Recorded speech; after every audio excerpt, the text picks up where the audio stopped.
Ladies and gentlemen, it is the Sopranos Podcast, Season 3, Episode 7, Blood Money. One thing you can never say that you haven't been told. That's a quote by Dr. Krakauer in this episode, Season 3, Episode 7 of The Sopranos, entitled Second Opinion, written by Lawrence Connor and directed by Tim Van Patten.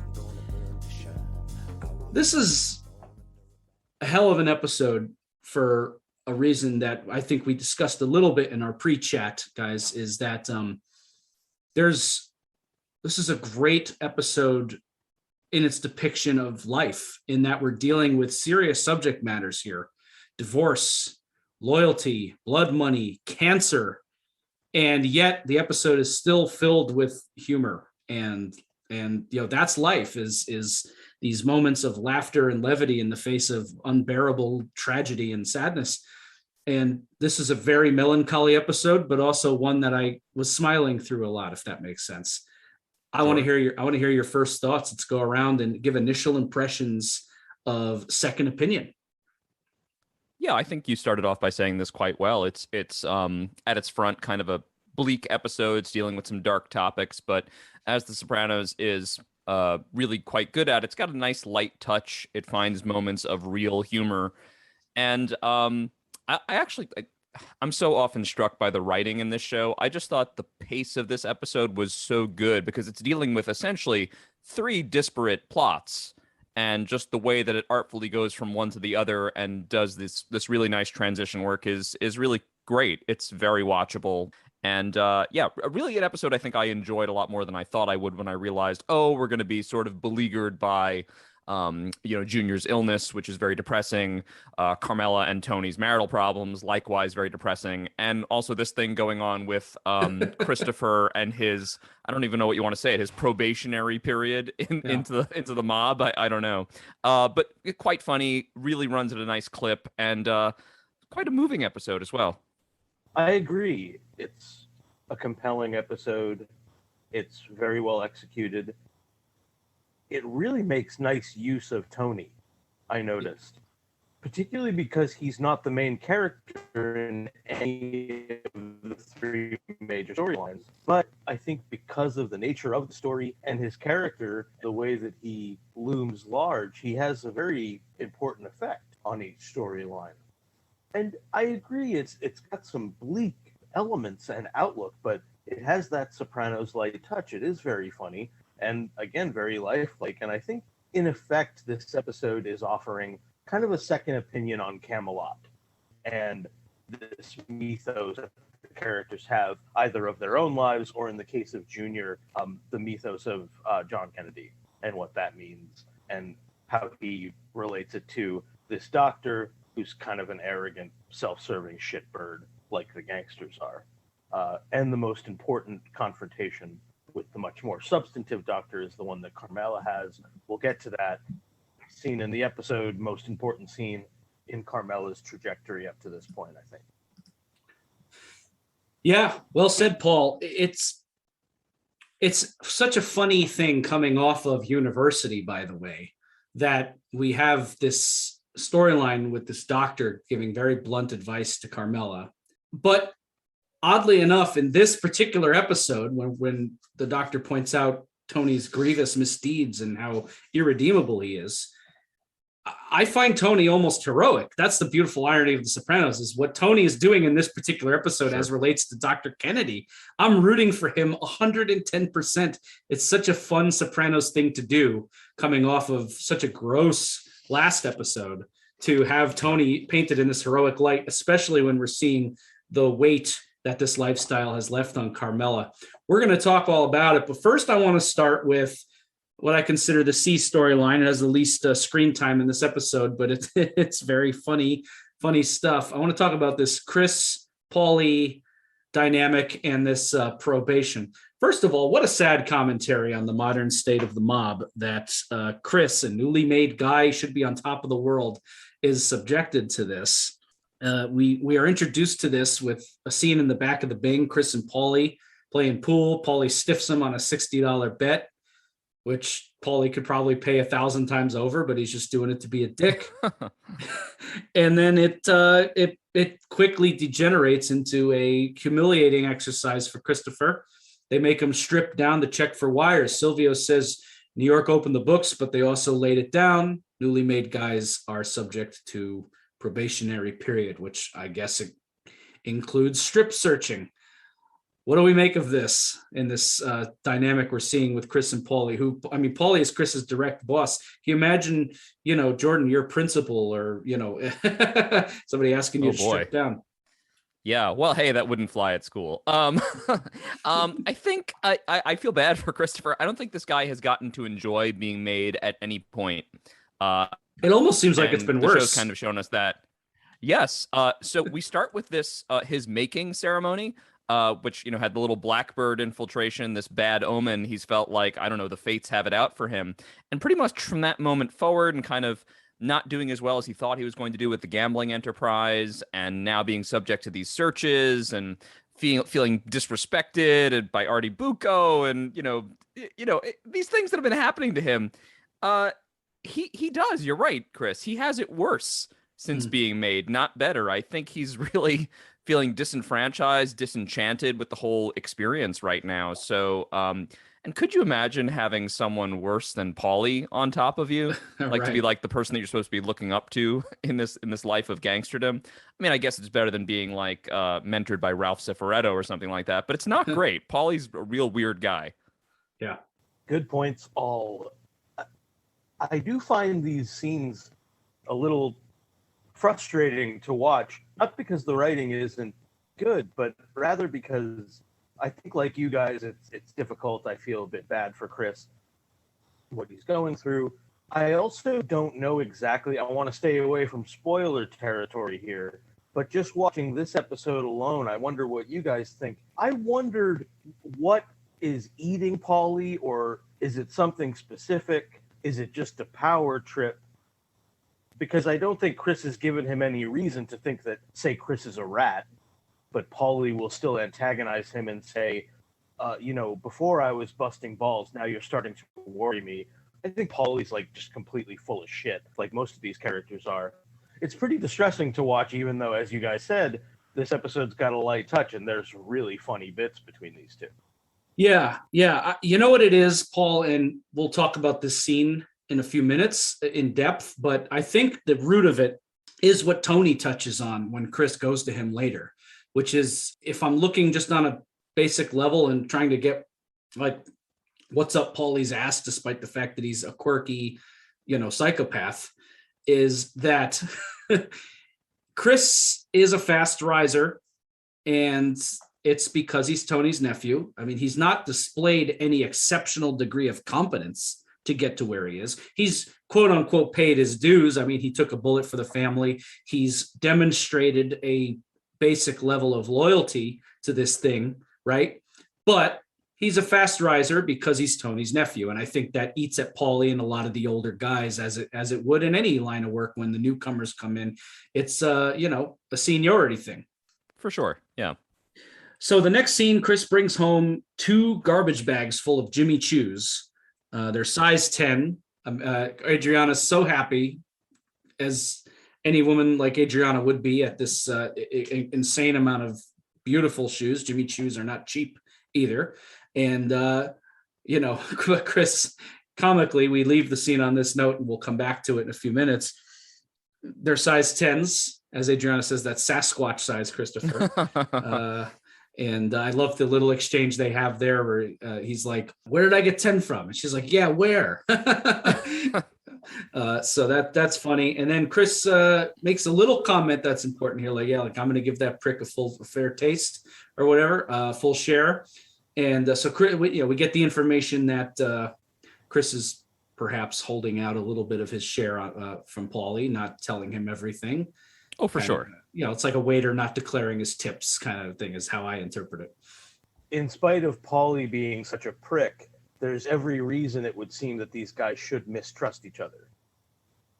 That's what that little information from Chris indicates, is how complicated this world is. Correct. And we come back to this plot line with a hilarious scene that makes me laugh uproariously every single time. They're laying in bed. It has a very post-coitus vibe. It's like 2:30 in the morning, I think they mentioned. And they're talking about ex-lovers. And Bad idea. Very bad idea, especially if your fiance is Chris Moltisanti, but generally not a good idea for most couples to at least go into the detail they go into here. And whoever Beverly Paricchio was, Chris banged her once.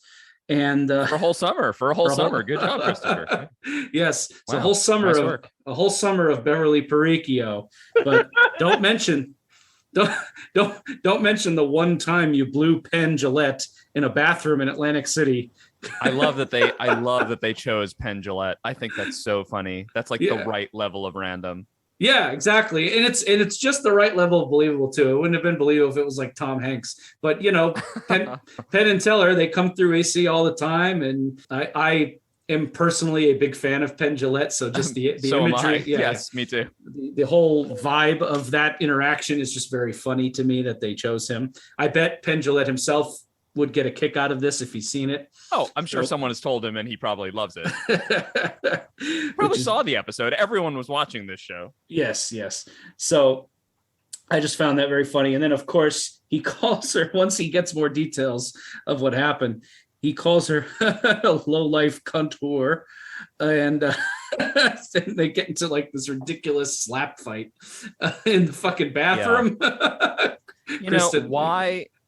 What? No one should have this conversation. It never leads anywhere good. Don't just skip it. Don't comb through your past lovers with your significant other unless there's a very particular reason. This is not a fun game to play at 2 a.m. Paulie shows up. I love Paulie's delivery here. When, first of all, beautiful shot of there's just that silhouette of Chris with the gun. I love that shot. That image has always stuck with me. And then it's Paulie. What does he say? Open up, dickhead. And Chris opens up, says, it's 2 a.m., Paulie. And Paulie's delivery of this line, I use it in my daily life still. Yeah, it's an outrage. as he just strolls in, sees the shoes. You don't mind if I take my taste now, do you? Adriana comes out. So Chris is this humiliation continues, except now it's much worse because it's happening in front of his fiance.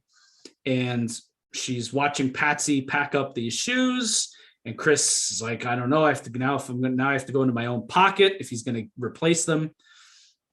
And he catches a glimpse. I think Chris, despite his impetuous nature, makes the right call in not telling Adriana what just happened. But Paulie takes a moment to sniff a pair of her panties. Chris sees it, and we just get that quick zoom shot of him saying, as he says, motherfucker. It's simmering. It's getting worse. Aid asks him what, and he just says nothing. So, yeah, Paulie, way over the line here. I realized Chris couldn't do anything to him in that moment for many reasons.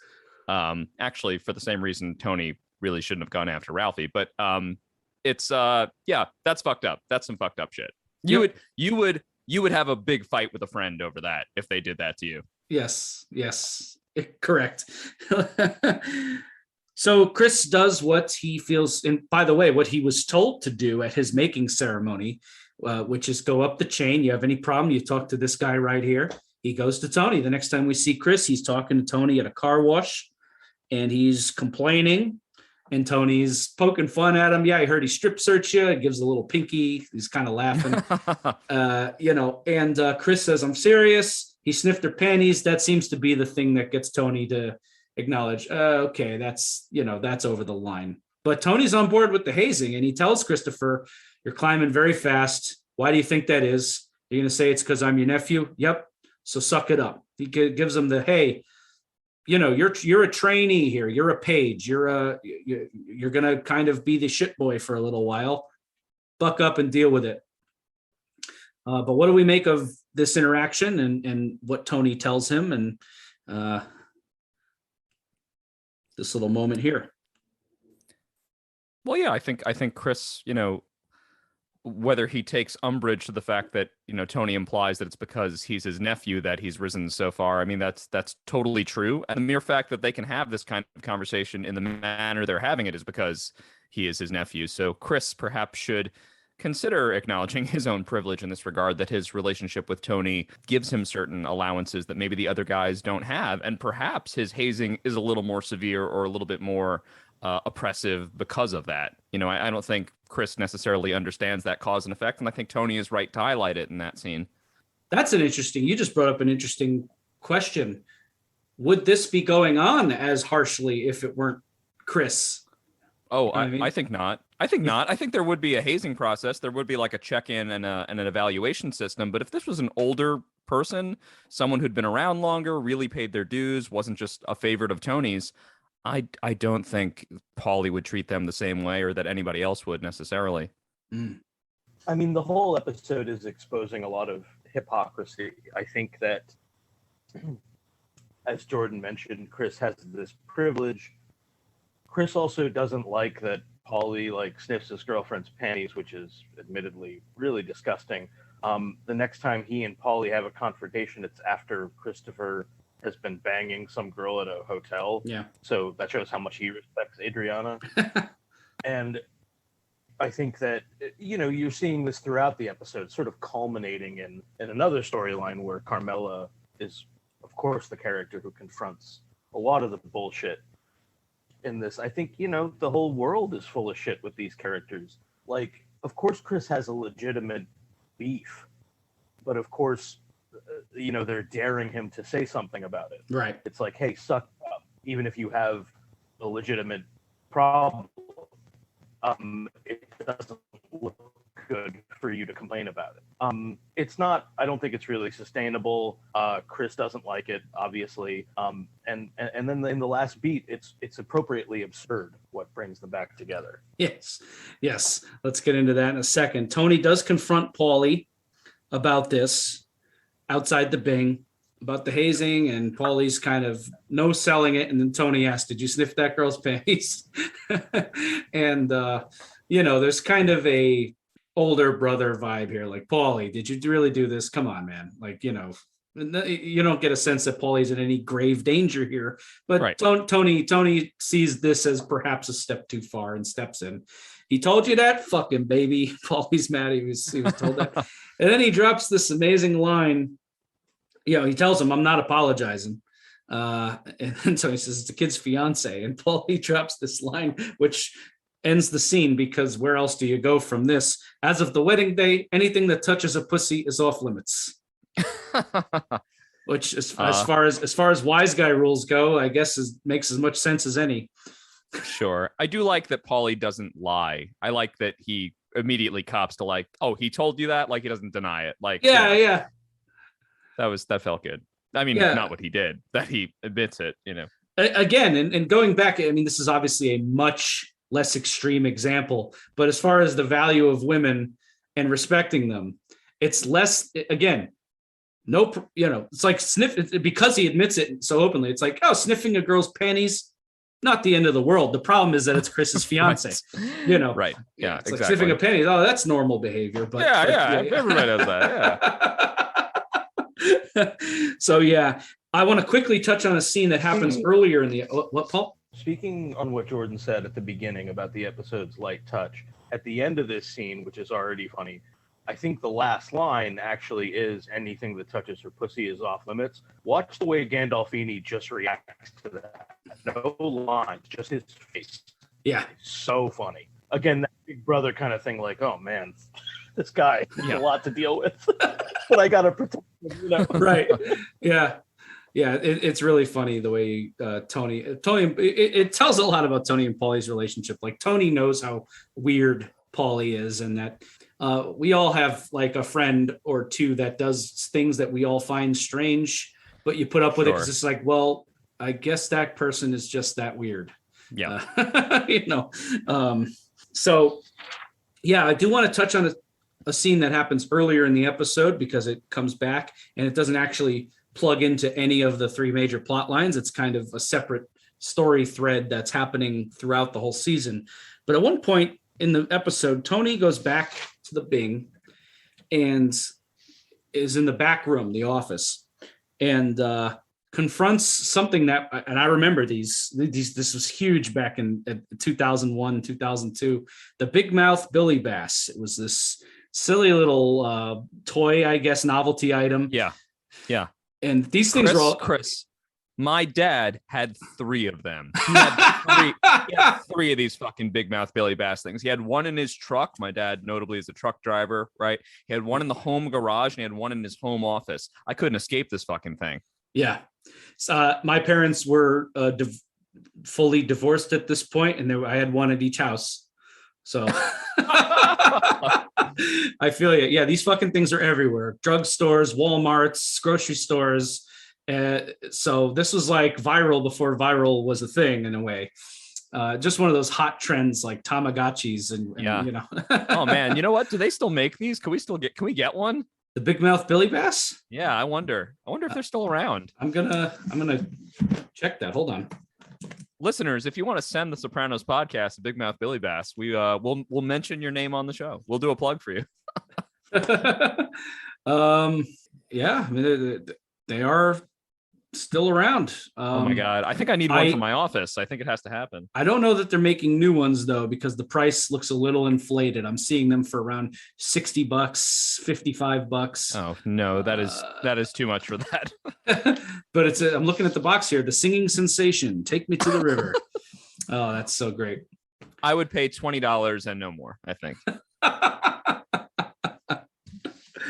So Tony sees this thing, and the guys are enjoying it. And at first, Tony has the same reaction anybody normal would have, which is, "Oh, that's kind of funny. It's playing music." But then when there's a very wonderfully acted moment where the fish head comes off the board and looks you right in the eye to sing "Take Me to the River," and Tony just is, and we get taken back quickly. I wonder if hindsight's always 2020. I wonder if this moment would have read if they didn't flash back to the dream. But I thought it was very funny that it reminds Tony of the dream he had before killing Big Pussy, where and he sees the fish head. And yeah.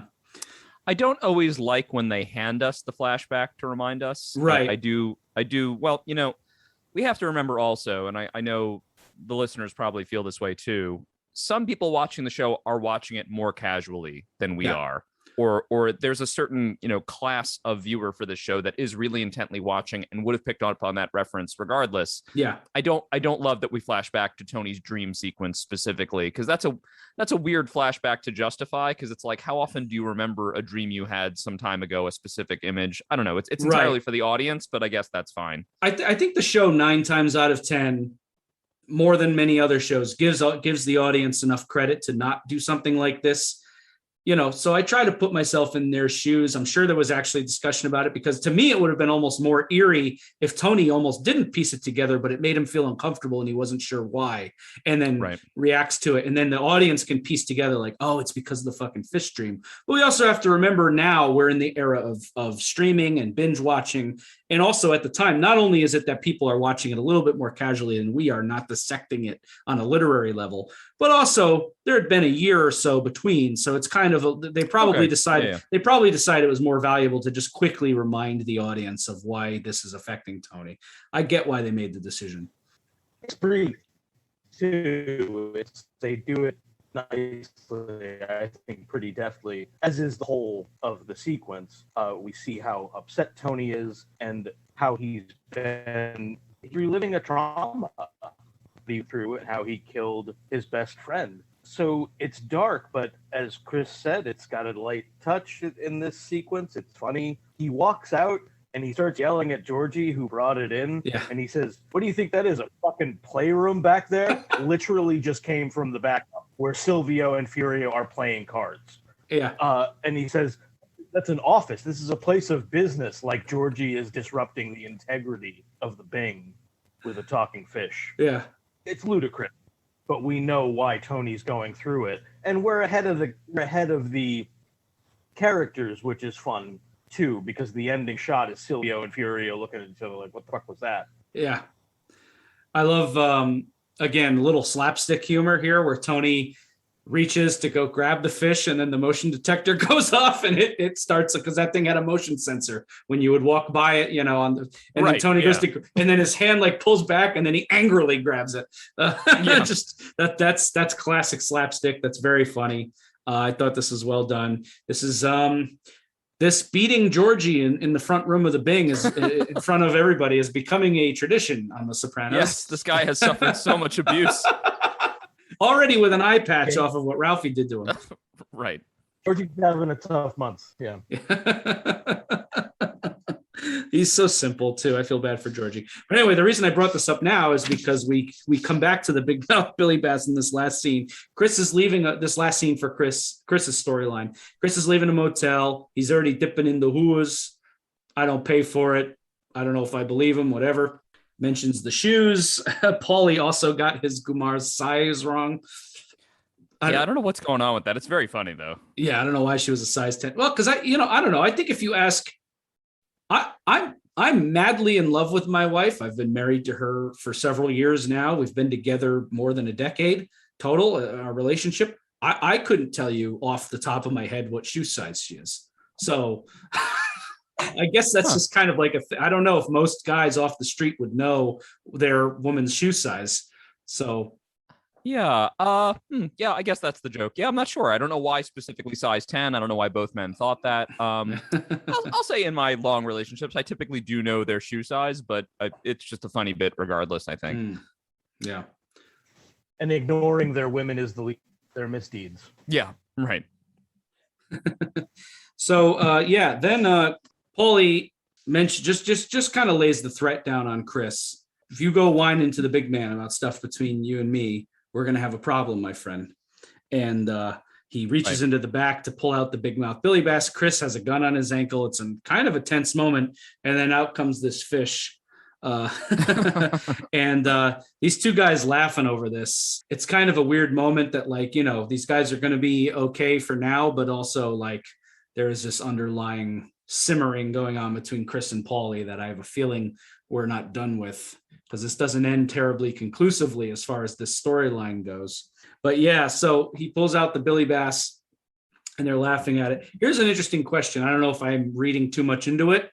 Does Paulie know that this thing ticked off Tony? Did he hear from Silvio and Furio what happened and is giving this to Chris as kind of like a way to get Tony annoyed? You know what I mean? Or is this just an innocent thing? He's certainly heard that Tony was not happy about this thing, but I don't think this is a gift given to get Chris in trouble or to piss off Tony in some way. I think, honestly, the other guys in a missing scene were probably like, Tony didn't like that thing. We fucking love it. I think they all went out and bought their own for their home garages and their home offices. And, Paulie's just been like, hey, look what I got. I think they're just enjoying this. It's an interesting question, Chris. I hadn't thought of it that way. I just thought it was a typical Sopranos irony. They weren't at the Bada Bing, so I don't think they heard about it. They didn't see the big mouth Billy Bass thing. Tony destroyed it when he smashed it over Georgie's head. And that's why Paulie says, we got to bring it into the club. Yeah. That's the second opinion. So they don't know. Right. That's the fun thing about the Sopranos sometimes is shit just happens. And the characters don't have control over it. Right. And that's where we leave Chris and Paulie. So we're going to come back to that, I'm sure, at a different point. This saga of Chris and Paulie is not over by a long shot. But let's move on to something a little bit more pressing in this episode. The way we start the episode is with Junior's surgery. We had this interesting sequence that is both simultaneously disorienting and sad, but also very funny, where Junior's counting down, they're putting him under, and we get this little glimpse of the FBI harassing him, and they promise they promise him a full cure. We get this little newspaper thing, star witness weds Angie Dickinson. Amazing. Yeah. So I laughed so hard. Amazing. That picture of Junior at a nightclub table with Angie Dickinson, at the Copa, fucking funny. And then he's being rolled down the hallway, and you get the sense his life is flashing before his eyes as he's kind of in and out of this haze. They're dropping a lot of quotes. Livia, We hear some Livia in there, some Junior. No. Some Tony. We get the infamous peppers and eggs. Yep. Which another great big laugh. Yep. Then we get to meet this Kennedy, Dr. John Kennedy. He's going to be a big character in this episode. Yeah. And my initial impressions of him were, I think, exactly what the show intended, which is, wow, I mean, this guy's a prick. He's cutting this guy. I understand that to a doctor, especially one at that point in his career, he's a little older, that your work becomes a little casual. As you know, at some point you have to just be like, all right, I got another surgery today, another whatever. So I understand that it becomes something of a routine, but at the other hand, you have somebody's life in your hands here, and he's rushing the guy. Oh, I have something to do after. He's thinking about whatever his next appointment is. The guy he's asking, did we get a clean cut or not? And you get a sense that his analysis was kind of clipped short, and just to appease the angry surgeon, the guy just says, yeah, it's clean. And then Dr. Kennedy cleans up, goes out to the guys, tells Tony, took a tumor the size of a fist out of his stomach, but he's doing okay. We get a sense, oh, maybe this is going to go well. Tony offers him a favor if he ever needs one. Kennedy says, I'll keep that in mind. So thoughts on our introduction to Dr. Kennedy and where Junior is at this moment? For whatever reason, this actually most reminded me of the Coach Hauser incident from Boca. I don't know if there's kind of like a intended symmetry here, but we see often on The Sopranos that the mob, specifically Tony, has the opportunity to perform some justice where society would not otherwise punish this person. We have all dealt with cancer in our lives, whether it's a family member, a friend. It's the thing that is always kind of lurking in the background of our lives. This struggle with this thing that we know that someday we will have, or that a parent will have, or a loved one.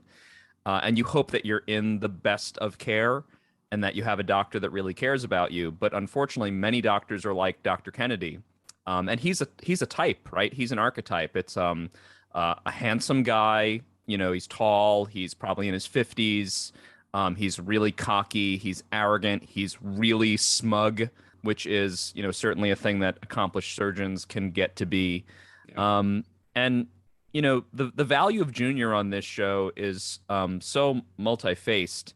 But his role on the show has been, especially of late, to show us how difficult it is to age with dignity.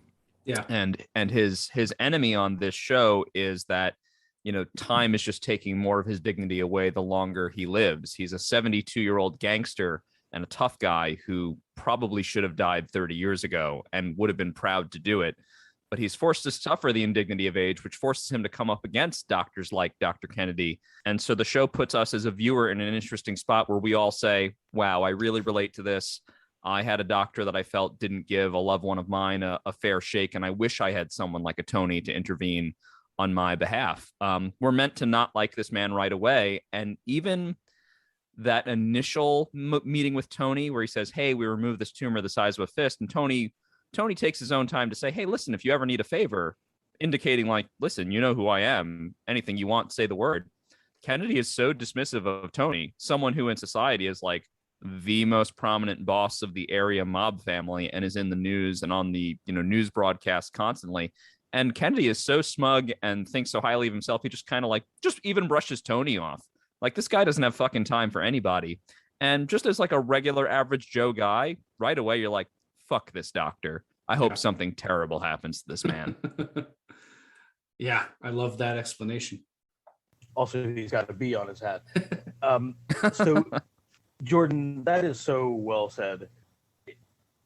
This character, for me, functions in a lot of ways. First, I think it relates to Junior's dignity and often his, frankly, his pipe dreams, as is reflected in the opening dream sequence where he weds Angie Dickinson, and the dream and the mythos in which this doctor actually gives a shit about him. So it's perfectly set up that the guy is good at what he does, but he also thinks very highly of himself. As you said, he's smug. I think at one point, maybe when the surgery is ending and they're closing up, he uses this phrase, watch and learn, which he later uses when he's golfing. Yeah. Not good.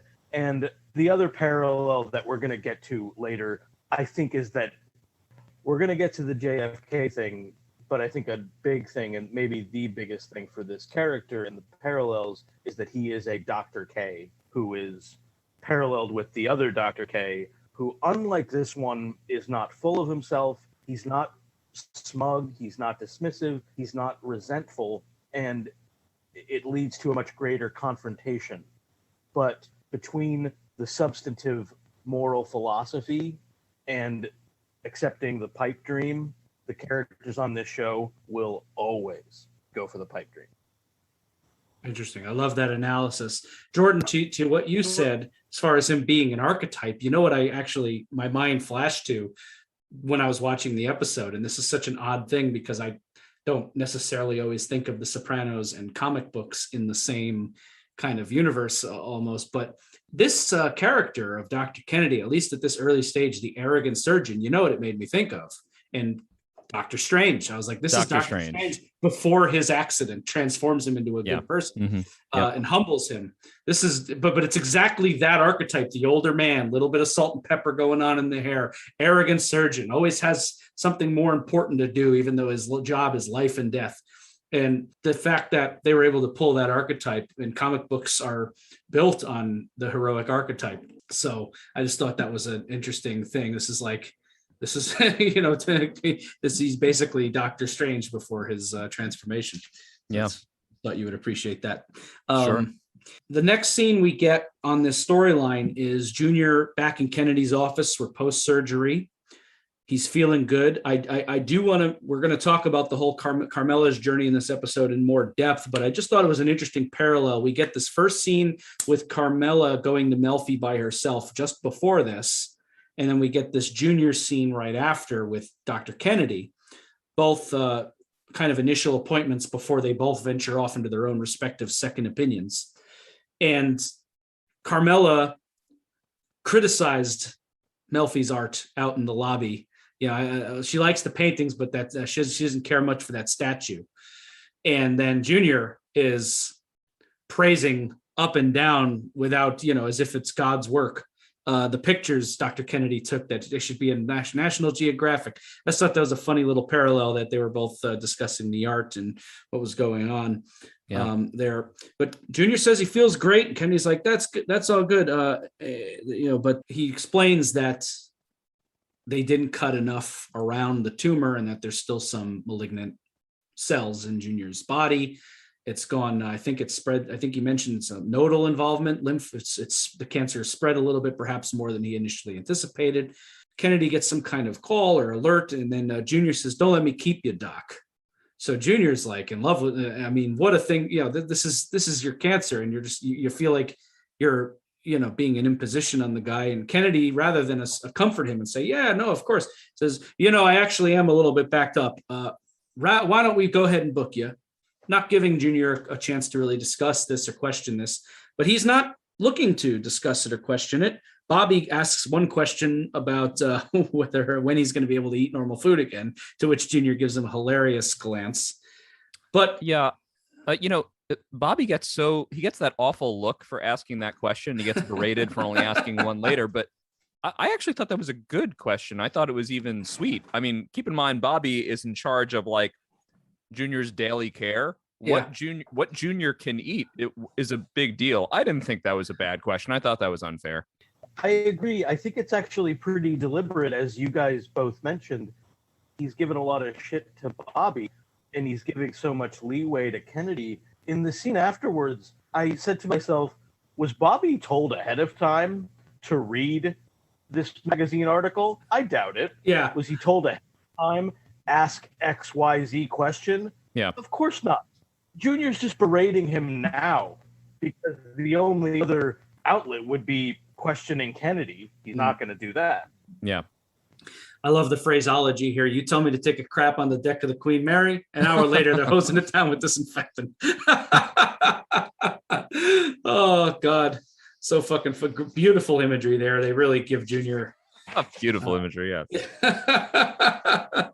So he's scheduled for another round of surgery, and the scene where he berates Bobby on that question that we just discussed happens immediately upon leaving the doctor. He mentions this magazine, latest issue of Seniors in Health.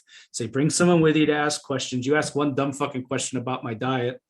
I think Junior just believes it's selfishly motivated. Bobby's the fat guy, so they're going to do the fat joke, right? And he's asking because maybe he can't eat what he wants to eat because of Junior's diet. So I think that's where. Oh, interesting. Okay. Yeah, I think that's where Junior's coming from on that. Yeah. But yeah, it's not an inappropriate question. I think it's just suspect to Junior because it's coming from Bobby. But I believe the next time we see Junior, he's mixing the shake, and what a pitiful display. I mean, it's kind of funny, but he adds a little bit more milk to make whatever the fuck this shake is palatable, and in doing so, he forgets to put the lid back on. It fucking goes everywhere. Junior has just had it. Yeah. He's wiping himself off. Tony comes in. Did they see you come in here because I need being remanded to the prison hospital like I need a fucking case of crabs? Tony, I came up through the cellar like always. Tony tells him he looks good. Junior says, if you're going to lie to me, tell me there's a broad out in the car who wants to tongue my balls. Hey, that's just a phone call away. Yeah, exactly. Oh, Junior. They really do give him the best lines. Tony proposes a not unreasonable idea here, especially given how taken Junior is with Kennedy. Maybe you should get a second opinion, which is not. Yeah, exactly. Which even if it wasn't this prick doctor that we don't like, it's still a good idea, especially when you have cancer that is particularly aggressive. And Junior is just too superstitious about Kennedy. He's too wrapped up. He doesn't want to hear it. Bobby comes in. I love this. How many White Castle did you have? So Bobby is sneaking off to get White Castle. And he says, I can smell them. But Tony is able to, the long and story short of it is Tony is able to convince Junior to go with him to Sloan Kettering to talk to this Dr. Maida over there. Yeah. And, Sloan Kettering is known as, Tony mentions it in a future scene, it's one of the best cancer hospitals in the entire world. Tony's willing to take him there. Junior says, people come in from the city to see Kennedy. Tony drops good. We won't be fighting traffic. Tony knows just what to say to him. What was that, Paul? Yeah. Great line. I love that line. I don't know why, just that one liner. Good, so we won't be fighting traffic. I don't know. Yeah, no, it gets Junior to kind of consider it. And then he invites Tony along. All right, but come along to ask questions and, be there with me. And, to Tony's credit, I know he and Junior have had their issues. Tony's with him on this. Yeah. Tony agrees to go, and Tony's going to take care of him. But then we get this little button scene. Again, more great Junior lines coming. Junior expresses suspicion once Tony leaves, and Bobby's like, what do you mean? And Junior says the line, think on this, Burger Boy. Anthony is a cunt hair away from owning all of North Jersey, and I am that cunt hair. First of all, again, more hilarious potty mouth imagery with Junior, but Junior is not only suspicious. This old Italian superstition thing is just all over the place with this guy, because he's not only suspicious in the positive for Kennedy, he's thinking cynically about Tony's motivations here, even though I get nothing from Tony that he has any ill intent in regards to this. Ironically, I think that, as Bobby points out at the end of the scene, all this cynicism, it can't be good for you. Yeah. Generally, that is Junior's problem. Here, his rosy-eyed optimism about the one doctor is the problem. Actually, him thinking that Tony is trying to get him out of the way seems like more pipe dreams and mythos, frankly. Tony isn't a cunt hair away from anything. Tony does run North Jersey because Junior's nuts have been cut off. Again, is Junior's dignity such that he needs to hang on to this? He's not in charge of anything. So I don't even know what the shit he's talking about. Again, I think, as Chris, you said, it's that superstitious thing. It's a natural mistrust. But his Junior skepticism is just poorly placed in this case. Yes. So we get this meeting at Sloan Kettering. Junior seems unimpressed here, and he speaks openly to Tony about that. See, with Kennedy, you don't get these maybes, possibilities. Cut you open, over, done, in and out. And this doctor is basically giving a very realistic diagnosis, much different vibe than Kennedy. He's being very blunt. Perhaps this doctor could use a lesson in bedside manner, but otherwise he seems to be giving him very honest and realistic advice. It's like, we would do this chemo, which Junior wants to avoid. Who the hell can blame him? And could still end up going through the horrors of chemo, which anyone in the world who has had anybody with cancer go through chemo knows how awful that is. Of course. You're essentially killing your body just enough to kill the cancer, but hopefully not kill you. That's what chemo is. Right. And Junior, at this age, at this point in life, doesn't want to go through that. And then he may still end up having to get the surgery that Kennedy was going to do anyway. So he's questioning Tony, but Tony is, trying to get him to at least consider it. They have that little scene in the hallway going to the elevator where I love this little exchange. What about Hoff and the teams? This obsession of Kennedy. What about Hoff and the Teamsters? And we get a little pause, and Junior's only response is, "That was the brother." Right. Yeah, that was the brother. Yeah. Of course, Bobby Kennedy, who was a pain in the ass for as far as a mob guy or anyone related to the Teamsters Union can attest to. We're not fans of the brother. I wanted to ask your guys' opinion on it because I think historically gangsters have had this view of the Kennedys having to do with Hoffa, that they don't particularly like him and all that. But was Junior's association with Kennedy more how working people responded to the Kennedys, as if the Kennedys were like them in some way, and it relates to his dignity? I was just wondering about not just his dignity. There's something else that's important. And again, I think society at this point in America is less religious than ever before. The data bears that out. Less people go into church. I think the amount of people who regularly attend religious ceremonies dipped under 50% this year for the first time ever. Sure, a lot of that had to do with COVID, but it was a big deal to have a Catholic president at that time. And that's one thing the Irish and the Italians had in common, especially back in the day, was that the Catholic thing. So I think there was this kind of work, even among perhaps people like Junior, there was this kind of working class connection with Kennedy for that reason. And then, of course, the assassination. What mobster can't identify with someone who, fucked up and got whacked? Yeah, there's also there's a generational thing going on. My grandmother, who was like classic Italian grandma, was obsessed with JFK and wanted every book about JFK and Camelot and Jackie and all that stuff. Yeah. So I think Junior, his idolization of JFK and his association with this doctor, it does harken back to the Greatest Generation and their sort of obsession with the Kennedys and the beloved nature of that family, JFK in particular. So yeah, there is something to that, to the fact that he was Catholic, to the fact that it was kind of like Irish and Italian unity for once because of the Catholicism, because of JFK's like sort of known ties to the mob. I think Junior bears that out. Well said. Well said. Then we get this doctor council and the scene where they kind of, all the doctors who are involved in this, Sloan Kettering and of course Dr. Kennedy, kind of get together to reach a consensus. I mentioned, listen, this guy Lawrence Connor, who I saw the name at first when the credits came up, and I was like, oh, that's a name I've not seen on the show yet. Who is this guy? I think he, while he penned a beautiful script all around, and I'm not saying this to any way denigrate the rest of the episode, I think he was brought in to write this doctor council scene, because I think this guy Lawrence Connor has some kind of experience in the medical field or some kind of medical knowledge, because he does a great job with these doctors speaking this boardroom medical jargon, right? This is not an easy. I'm a writer. I couldn't sit down and write this scene without talking to somebody who'd been in a room at least.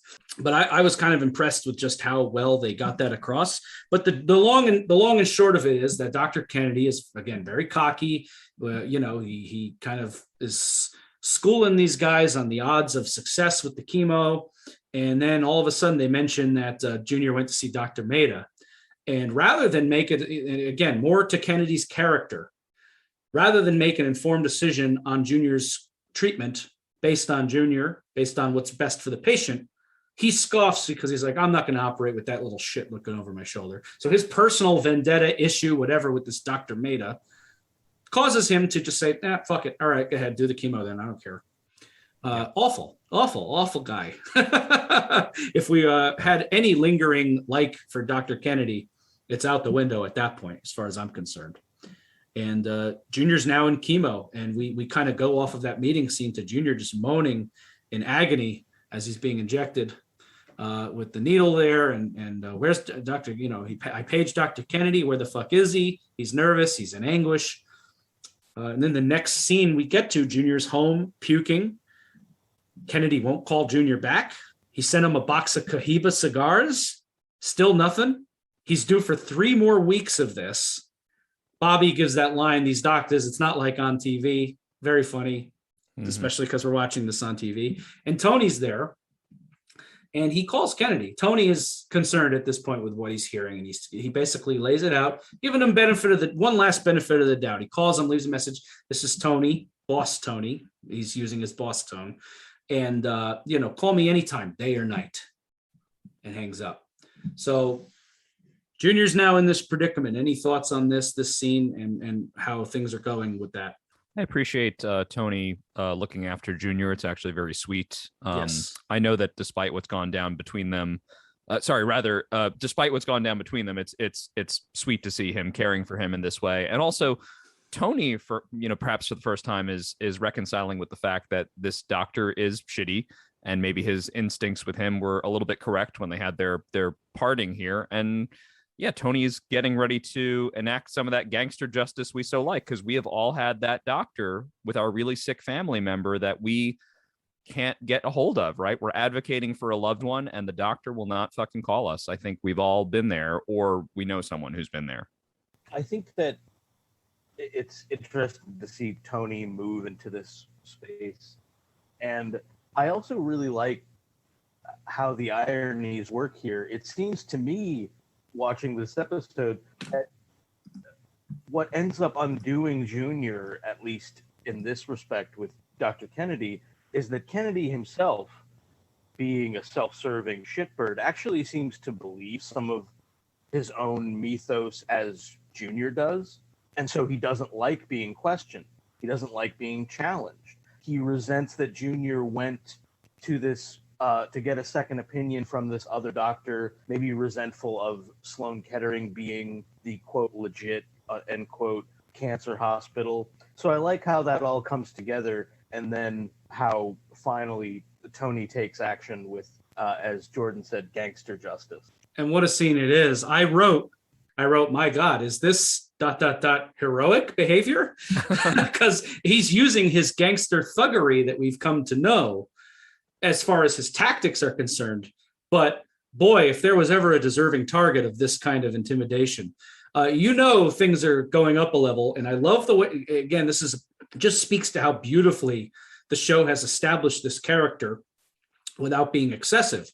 Yes, the scene where Furio comes in season 2 is brutal and agonizing and hard to watch. But what a precedent that set, because now it's at the point where you see Tony pull up with Furio, and you know what that means. We don't ever have to see Furio be violent again. We know what it means when Furio shows up on a job, right? Yeah. Mm-hmm. So Tony pulls up with Furio, and it's, oh boy, is this, how is this going to go? Yeah. And he fucking pulls up in a golf cart and gets out with Furio, offers him a titanium club. I use it. It added 10 yards to my drive. Mr. Williams here. He refers to Furio as Mr. Williams, which is, great, which no effort to hide his Italian accent. I was dying at that. Doesn't play. He says, stupid, a fucking game. Furio has a lot of really funny lines here. He kind of begrudgingly accepts the gift as they're backing him slowly towards this lake. And they do it just enough to get his feet wet. And you can see that moment in the doctor's eyes. We've all had water soak through our shoes. It's not a fucking pleasant experience.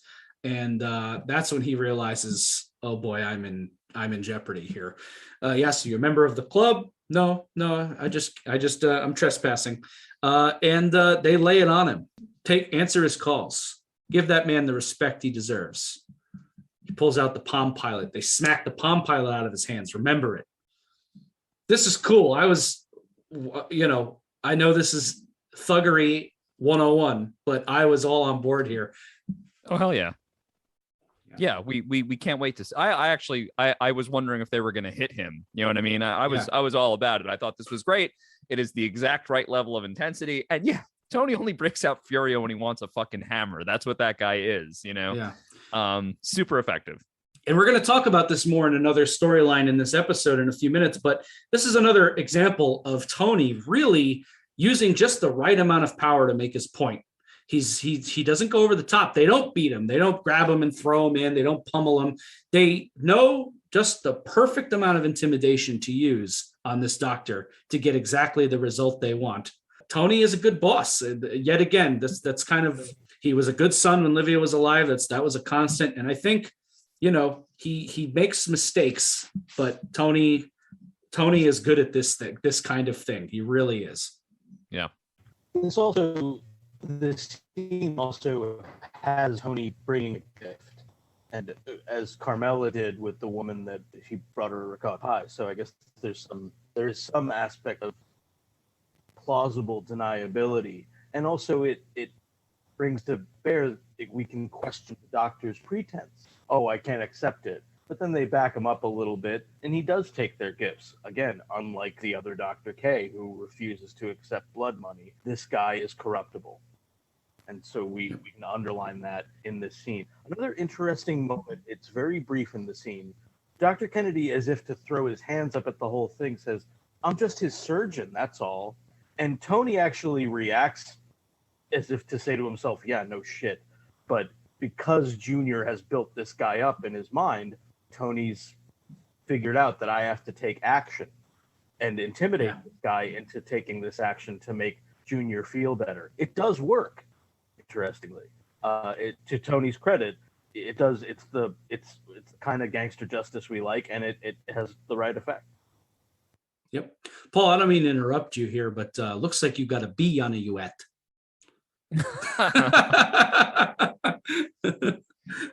And yeah, speaking to the desired effect, this storyline closes out with Kennedy coming to visit Junior in chemo, and he's all smiles. See, this is what's even more frustrating about Kennedy is he knows how to be a good doctor.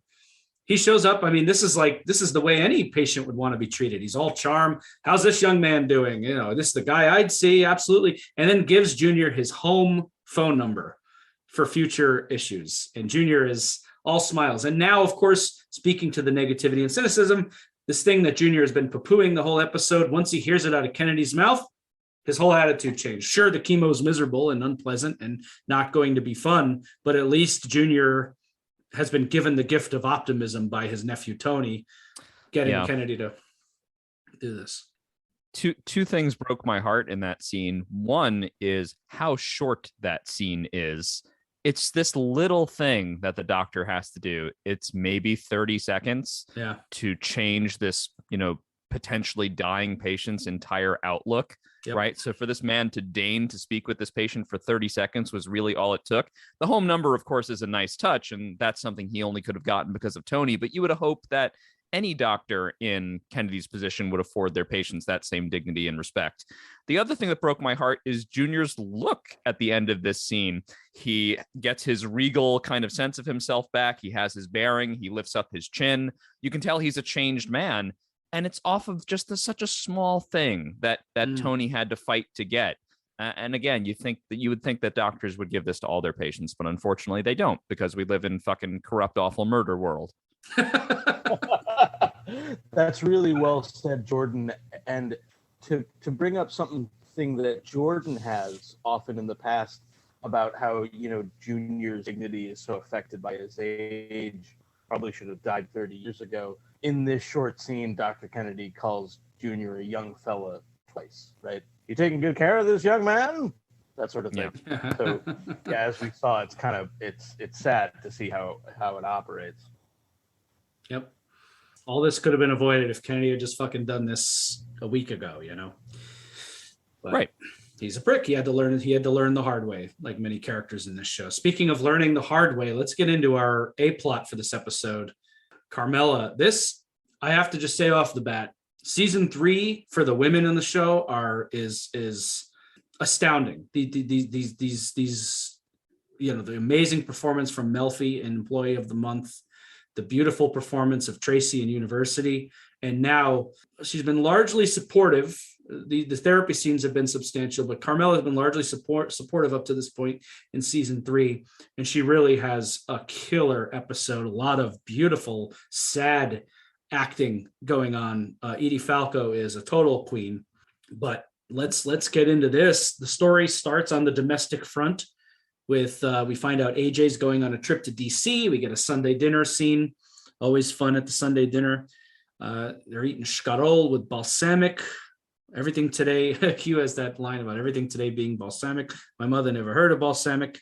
Tony violates the rules of Sunday dinner. It's his busy season, right? Steps out. And they have a very frank conversation with Carmela's parents. They certainly had no lack of opinion on Livia, but now they're getting into, we kind of see Carmela having a frank conversation with them about Tony. Mother says he has 2 speeds, moping or yelling.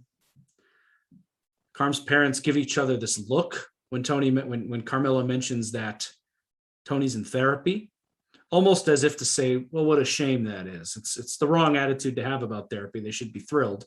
But, what a shame that it's come to this. Carmela picks up the vibe. They give him this Angela Stanford shit, as she says, this pharmacist, I guess, who had it for Carmela back in the day. And they have this very interesting argument, about how the waters part for everybody, but Carmela earns it. They get a free pass by relation. So thoughts on this introduction to Carmela here and the dynamic at play? So what? He doesn't need therapy. He prescribes his own tranquilizers. Great line. This is a good line. Well, I think this scene. Oh, sorry. Go ahead, Paul. Well, I just want to say briefly, I think this is a vintage Sopranos scene because the parents are, as Chris said, they have the kind of an old school attitude about, I guess, everything from using balsamic in your cooking to therapy. And Carmela just owns them. She just dismisses everything. And Carmela can talk. Let's not have any equivocation on that point. So she knows how to steamroll right over her mother. Her dad, who is much more pleasant than her mother, also is hypocritical because he kind of wants it both ways, to have a good time with Tony and not confront that Tony has helped him out in his career as well. But it's The Sopranos, so even though she just lays her parents to waste in this scene, I think what her mother in particular is pointing out obviously stays with Carmela, because Carmela is pursuing something in this episode, trying to make her own life better. If these questions weren't still bothering her, why is she showing up to a therapy session that Tony is skipping? Why is she taking the piece of paper with Krakauer's name on it, even if she says that's not necessary? So every scene, in some way, every really great scene should be about the opposite of what it appears to be about. I think this scene is an example where Carmela just tosses her parents' concerns aside, but obviously they stay with her. Absolutely. Yeah.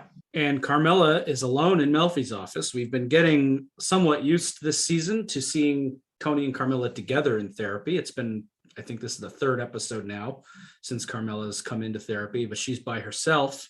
They have this exchange about the statue, the art. I know you don't give Tony the silent treatment. Is that what you think? I'm giving you the silent treatment. Great therapy dialogue. Reflects it right back at her. She's worried about Tony, quote unquote, mood swings. And she has some very blunt dialogue here. Carmela's very good at towing the line of secrecy, keeping the omerta, so to speak. But she first of all then outs Tony for he just didn't feel like coming today. Fuck that shit was the quote. Shit, do you want to go to therapy? Nah, fuck that shit. I can hear Gandolfini saying it. Sure. Yeah. He reports to a strip club. Who knows how he spends his days? Very evocative, coming off of the episode University, where a very brutal murder happened at the strip club amongst much other degenerate activity.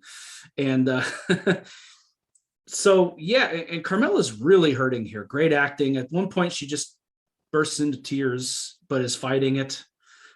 This is not easy to do. She's really hurting, and I immediately feel very much for Carmela and what she's going through. And what's sad is Melfi can't really help her to the extent that she wants to, because Tony's her patient. And Correct. Yeah. Carmela is a means to help Tony, but she says, you try living with that day after day. She also alludes to the fact that this coworker that died, see, he didn't say garbage compactor, did he? Schooling Melfi to read between the lines when Tony says things like that, which is very blunt and shocking to hear, I'm sure, for Melfi when she thinks about it. So this is a great scene. And she offers her Dr. Krakauer's number, a colleague in Livingston, a teacher of Melfi's. We're going to come back to that later when we get to that scene, but she dismisses it. That won't be necessary. I just needed to vent, she says. Yeah, it's a terrific scene. I believe it's the first time we've gotten Melfi and Carmela alone in a scene together. So yeah, very exciting on that front. It is exciting, and you have a moment as a viewer. At least I felt a little misdirected because there was a moment where I thought, like, oh, is Melfi going to take Carmela as a patient? Wouldn't that be a conflict of interest? And of course, there's the reference. And initially, I thought she was referencing. Referring Carmela to Elliot. Right. I thought that was going to be the Dr. K we were going to be sent to, but of course we were sent to actually an even better doctor that we'll get to talk about rather in a moment.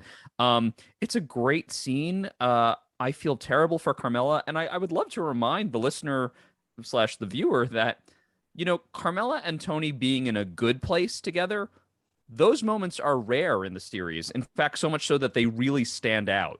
You Are My Life, dinner at Vesuvio's at the end of season 1, the fur coat, like the bright spots in their marriage are the rarity. The kind of everyday moments with them is mostly Carmela having to manage Tony's feelings. She's had to do a lot of emotional work on her behalf, which has led her to be neglectful of herself, probably has made her not like herself very much. And we're finally seeing the comeuppance of Tony's neglect of her. That's really well said. I think probably as a kind of reflection of that, what Jordan was just talking about, this neglect of the self, Carmela is understandably oscillating in this episode between these different ideas and associations and how open she's going to be to therapy, to advice. Like Tony, it seems at the beginning she's not particularly comfortable looking at that nude statue in Melfi's outer office. And then I thought that discomfort with the particular nudity of that figure in the female form led to her body language in the therapy session reflecting it. Very tight, her legs tightly crossed, her fingers interlocked over her legs, over the knees, by the way, reflecting perhaps Melfi's recent injury. So she's, I think, fighting this in some way the whole way. But as Jordan said, there has been such neglect of self that something really needs to give here. She needs to explore these questions. She needs to ask these questions, and she does need counsel. Yes, great analysis, Paul. I agree fully. Next, we see Carm in the grocery store bumping into Angie Bompensero. It's been a little bit.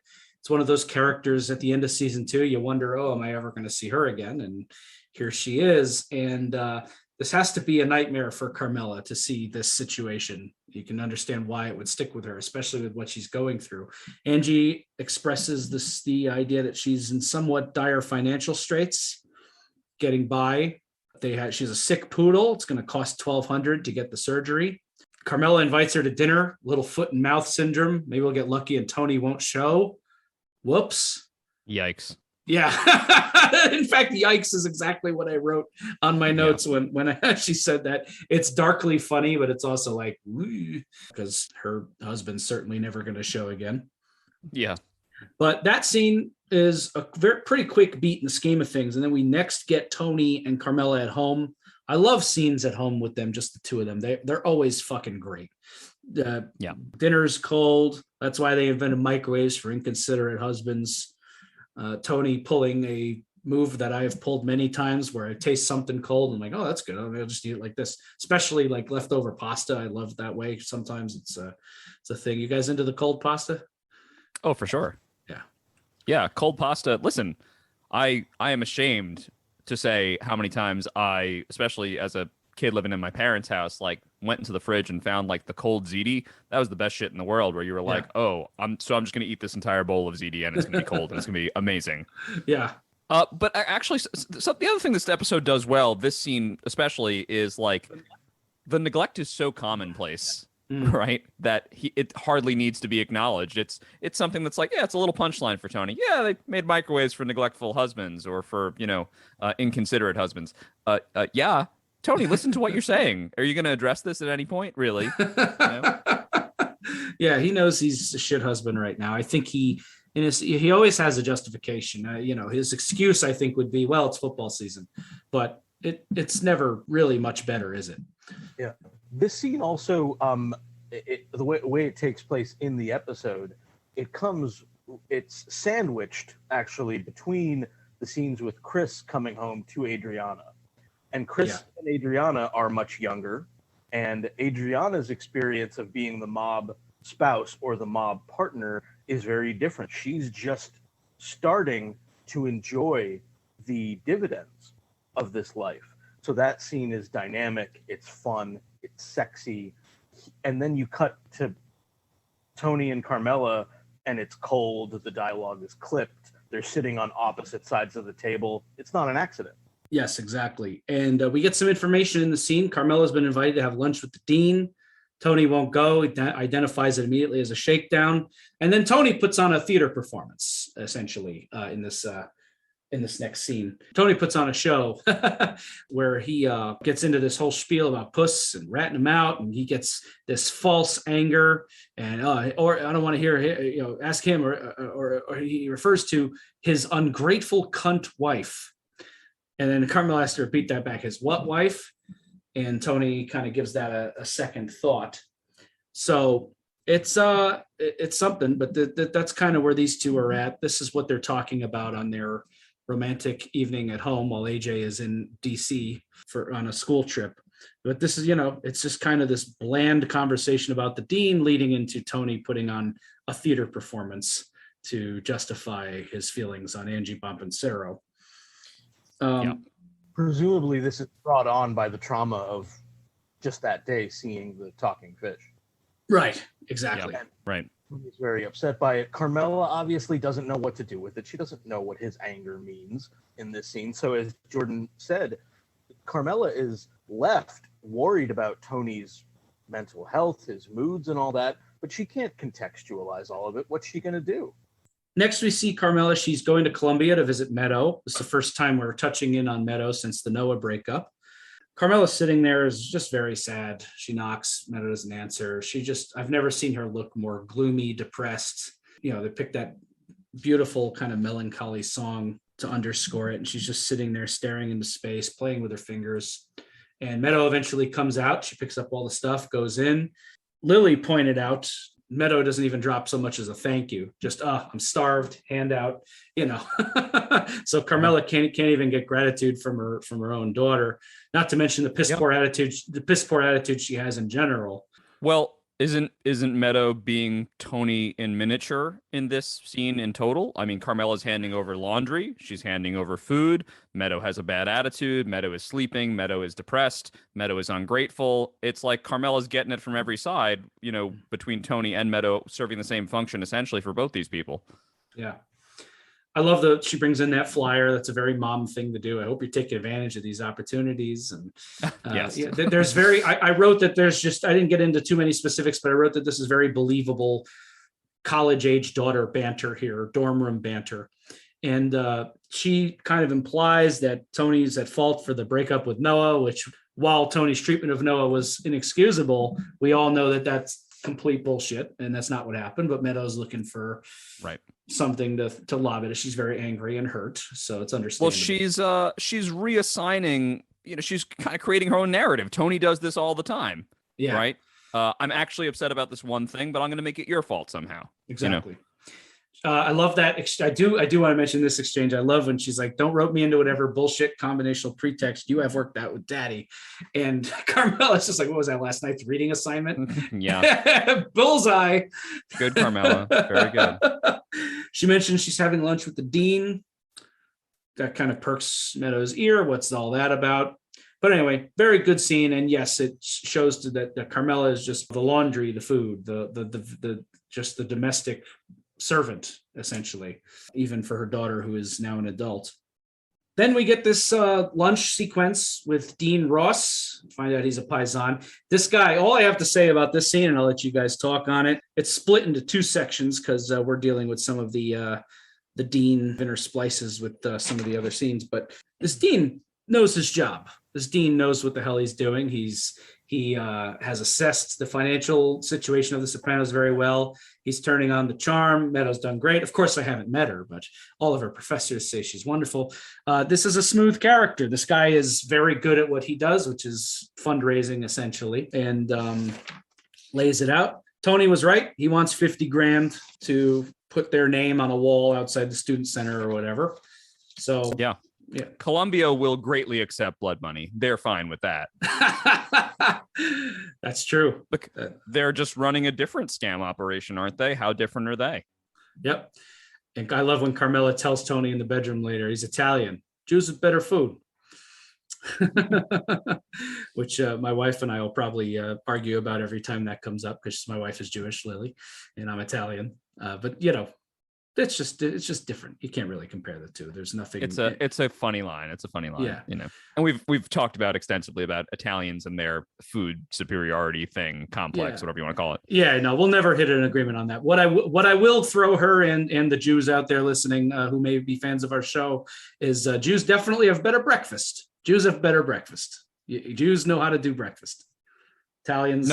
No disagreement there. Yeah, Italians might have you on the dinner. But we can fight about this forever. I had a bagel. I had a bagel and lox this morning. I was in heaven, and that will be the best thing I've eaten today. No contest. Yeah, Lily's mom makes a kugel that is out of this world. It's just really good. Oh, it's awesome. Yeah. If you go to any of the authentic Jewish delis, I'm not just talking about Katz is the most famous. We're all lucky to be kind of near the city, but those Jewish delis, oof, you want a great lunch. Oh yeah, no, they don't fuck around. Yeah, they don't fuck around at all. So I'll give the due to God's chosen people on that one, but I still gotta edge it out towards the Italians. But right. Yeah, Tony. But basically, the gist of this is Tony is not succumbing. He quote knows too much about extortion. He promises $5,000, which is what they gave to Verbum Day. Carmela says this is New York City. Columbia University, that's a slap in the face. Tony gives an answer that I would probably give, which is, I'll let him say no. It's funny, it's realistic, but Carmela is very clearly disappointed here. There's more to this exchange, I think, than Tony perhaps even realizes as far as its importance to Carmela. Yeah, I understand Tony's hesitance. 50 grand is a lot of money, but bear in mind, this is a guy who has, quote, I don't know how many other widows on their payroll. We're going to talk about that in the next scene. But also, I remembered back, it's like on one hand, I'm thinking 50 grand, holy shit, that's a lot, especially compared to $5,000, which is what they were giving. But this is a guy who gave $75,000 to Irina just to keep him off. So Tony has the money. Tony can pay this. He's just being Tony. And Carmela knows that. Carmela knows how much money they have. Yeah. I think it's also, as we will get into towards the end of the episode, the $50,000 is symbolic. Look at the way he throws the $5,000 at Carmela. He pulls the cash off his gangster roll and drops it in the bed next to her. You do that to your wife? Just the level of disrespect there. I'm surprised that didn't create an atomic explosion. It was actually sad to me that Carmela didn't yell at him for doing that, because that is so just rude. Would you do that to a friend? Would you do that to anyone? Who should have to put up with that? And you do that to your wife? That's really gross. Yeah. That to me reminded me of the Melfi scene, season 1. Here, you want your money? Here's your fucking money, right? Treating a woman like a whore. Who would you treat this way? Right. And expect them to take it. And the fact that she doesn't do anything about it, I can think of no clearer indication that this marriage is in deep, deep trouble. Well said. The next scene we get with Carm is in this driveway. I always remember this scene. There's a lot of funny moments in this little scene here. Carmela's on the phone, smoking a cigarette, unusual Carmela behavior, calling Melfi's therapist, leaving a message with this Dr. Krakauer. And Tony comes out. He's complaining about the level of pulp in the orange juice, and she throws the phone at him. The fuck was that for? The fight gets delayed by the arrival of AJ. I fucking die every time at this. How was your trip? It was great. They had PlayStation 2 right in the hotel room. Fucking AJ. And Tony said, that was the sum total of your trip to your nation's capital. Listen, that's right on. Yeah. I mean, what's he, ninth grade? Of course. Yeah. That's what I would have been doing as much as I could back then. So he throws him the OJ, goes inside. Carmela just gives it to him. Who know, all the money you spend, and who knows how many widows you have on your payroll. You can't spend money to make sure that your daughter is protected. That she lays it out. Tony says, I won't pay. I know too much about extortion. Rough. Great line. Yeah. Rough scene. I think the whole scene is great. Yeah, I think as Jordan said, it reflects the difficulty that their marriage is in and what Carmela's going through. Carmela recently had been talking to Meadow about Caitlin, I think, stress smoking. Yeah. So now Carmela also needing an outlet. Very good. She needs. Good pull. And then we get the big scene that I'm sure we're all very excited to talk about, and also the scene that gave us the quote, which elicited our title, Carmela with Dr. Krakauer. This guy, to me, wow. First of all, I love how blunt he is, especially in a show where everybody's dancing around the truth. And also, this is like an old school psychologist. This is probably like, it felt to me like, wow, this guy's a dying breed. These psychiatrists who would just fucking give it to you. Carmela's even shocked at one point. She says, I thought, you weren't supposed to judge. And he lays on this whole thing about people want to be excused for their misdeeds because of their, childhoods and all that. And that's what psychiatry's become in America. Visit any shopping mall or ethnic pride parade, witness the results. I don't think I've ever had a therapist who would phrase it quite like that. But the point is, this guy's a different kind of cat. I was so taken with him from moment one, just because that actor has such a great physical presence. He's an older gentleman. He almost seems like a relic of like a bygone era. He seems like one with the furniture in his office. So this is the real second opinion, right? In the episode, right? This is where the actual show gets its title from. Everything this man says is true. There's no artifice. I wrote down that I'm actually surprised that this was Melfi's teacher.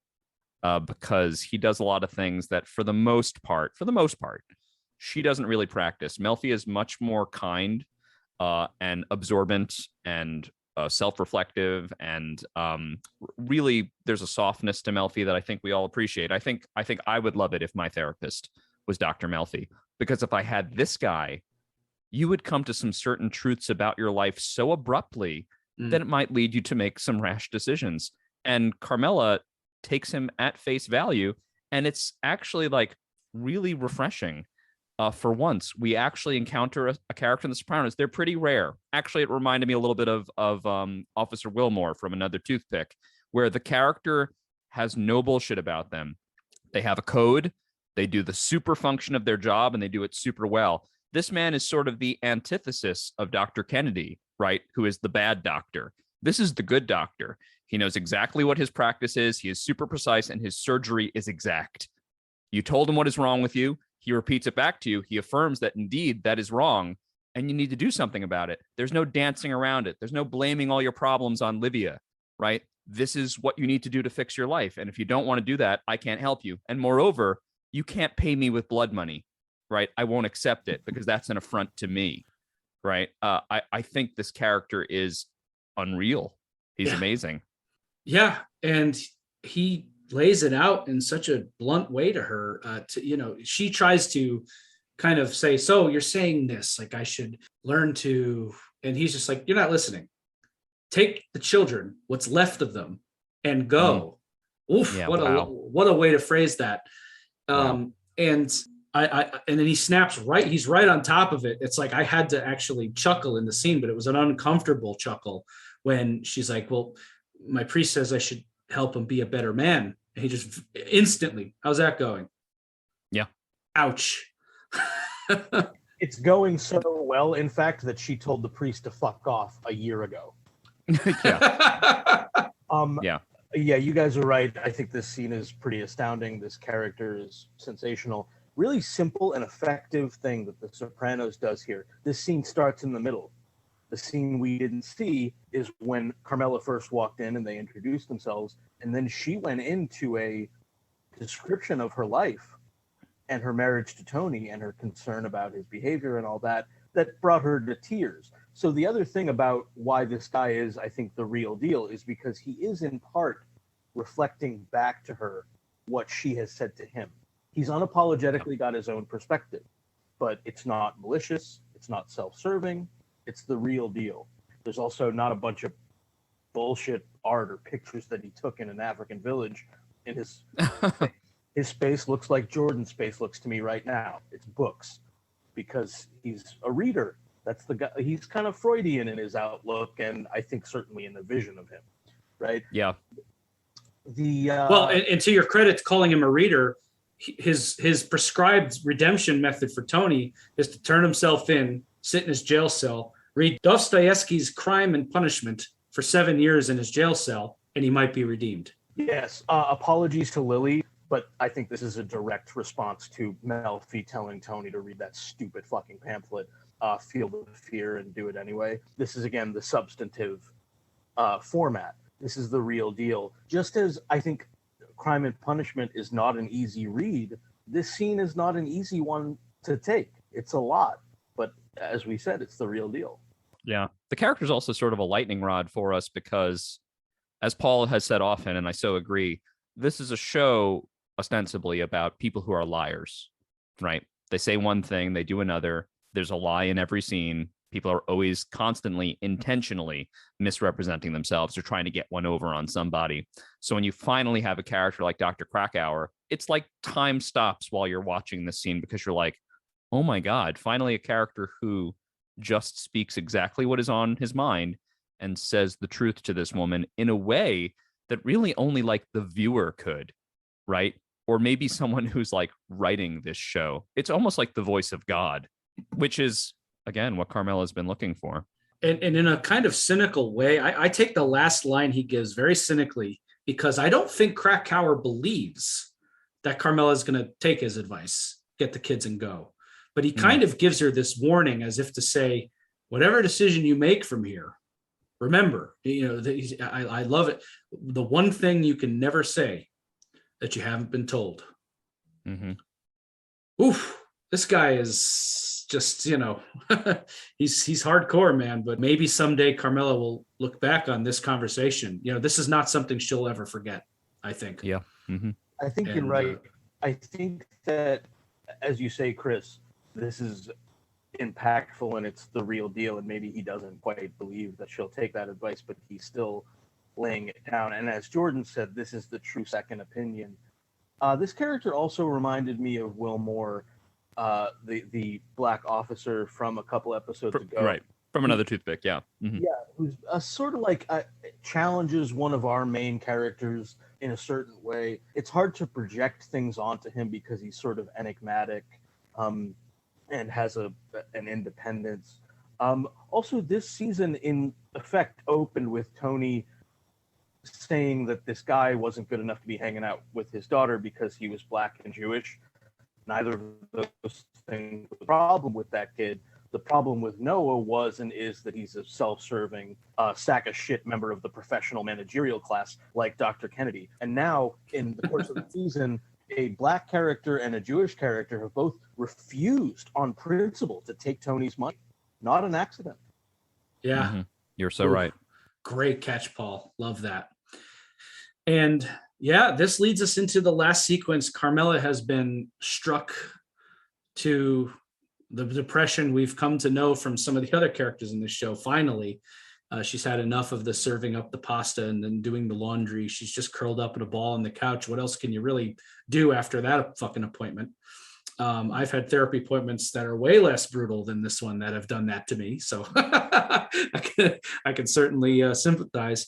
She drops this line that's very darkly funny. Everyone else in this family sleeps all day. I thought I'd try it. Yeah.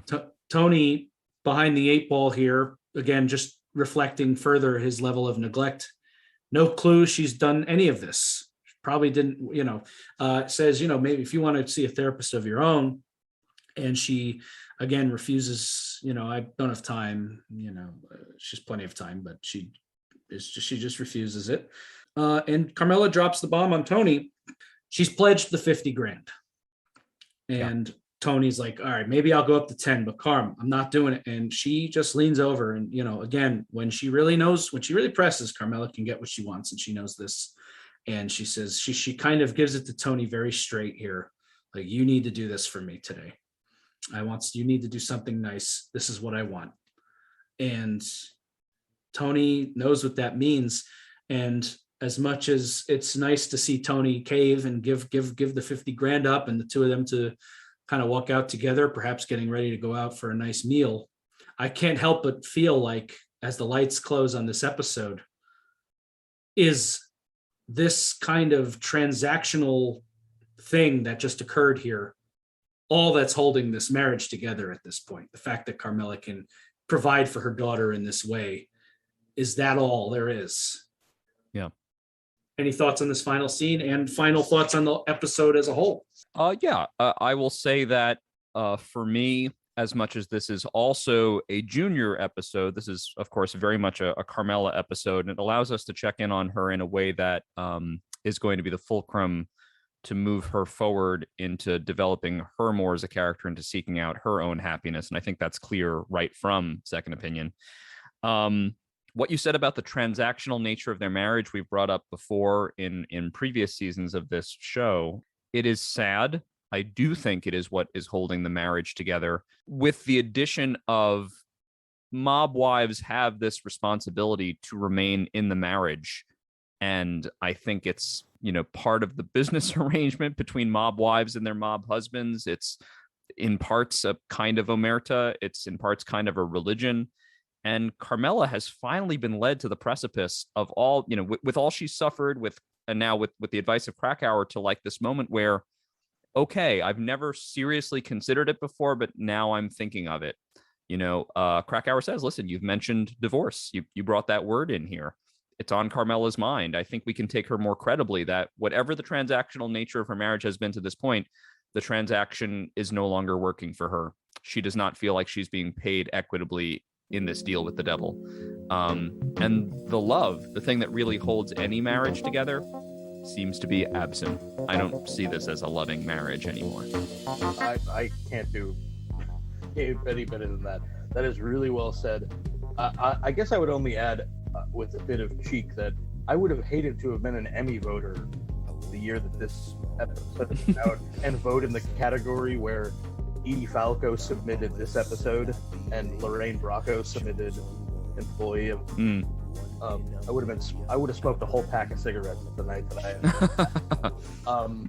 Really terrific work, as Jordan just elucidated, in the writing itself, and then in the performance. Also, the needle drop. I just gotta say, even when songs aren't particularly to my taste, it just looks like job. They're so well done. I think this song here is called Black Books. The use of Black Books is so great, the way it's first used at Columbia and then to play the episode out. Just got to give a shout out, as always, David Chase does great work. I agree, guys. And great episode. A lot going on here, a lot of laughs, a lot of heart. Sad journey for Carmela and for Junior. Not a very, again, we're getting a theme here in season 3. None of these are particularly optimistic episodes, but they certainly serve their function dramatically. I have one last little question just about season structure, and then I want to close us out. But just a quick question here, coming off of University. How do you guys feel, just a personal opinion, again, not a reflection on the actual episode we were given, but how do you feel about the fact that we touched down barely at all on this Ralphie situation that we closed out the University? It was such a bombastic close to the last episode, and we get like a couple throwaway lines, like, Junior asks about bad blood between Tony and Ralphie, and he just kind of dismisses it. Thoughts on tactically just not even barely touching it this episode? I think the show asks a lot of its viewers, and I think that's one of the things that I like the most about it. It's like you come back the following week and you're chomping at the bit to see the continuation of the tension between Tony and Ralphie and how it's going to be resolved, but it doesn't give it to you. Instead, it asks you to consider the other side of what's going on while all that is happening. And in doing so, it creates just a richer world within this TV series. I think that's certainly intentional, and I think it only seeks to enrich the storyline. I guess as a viewer, you could get a little frustrated that the only follow up you get to the Ralphie situation is this little off the cuff comment from Junior and very brief discussion. But it actually does this interesting thing where it actually prolongs the tension because it's something that you're thinking about in the back of your mind while all this is happening. And honestly, how lifelike is that, right? Where yeah, you have this thing that's really important. It's going on. It's an ongoing situation, but you still have to live the whole rest of your life. Only on television would we be able to deal with Ralphie every week, right? And solve that problem immediately. But because The Sopranos tells a rich story about multiple people and how Tony touches down in each of their lives, we can't get that satisfaction. And really, neither can he, because he has to deal with the obstacles of living the rest of his life, something we all struggle to do. And well, we'll get to it in our next episode, I suspect. I can't wait to talk about the next one with you guys. But this has been Second Opinion. I'm Chris D'Amato. I'm Paul Mancini. And I'm Jordan Hugh.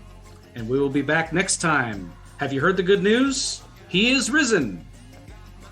Super the fucking game.